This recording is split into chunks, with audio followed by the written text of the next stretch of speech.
Moikka moi! Mä ajattelin vähän valottaa semmoista ajatusmaailmaa, että kuka saa eniten irti mun kanssa työskentelystä? Millaiset yhteistyöt on ollut parhaita?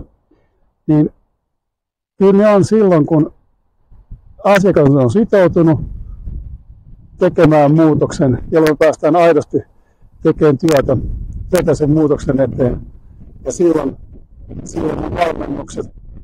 Ne opit menee perille ja silloin pystytään aidosti reflektoimaan ja silloin kautta tuottaa eniten sitten myös tuloksia ja pitkäjänteisempiä tuloksia. Niin sitoutunut ja avoin kommunikaatio, niin siinä on semmoiset elementit, mitkä auttaa siihen, että saadaan homma toimimaan. Ja jos sulla on semmoinen olo, että sä haluat sitoutua siihen, että sun sisällöntuotanto lähtee oikeasti toimimaan, niin ei muuta kuin laita viestiä tuosta alta, niin katsotaan mitä keksitään yhdessä.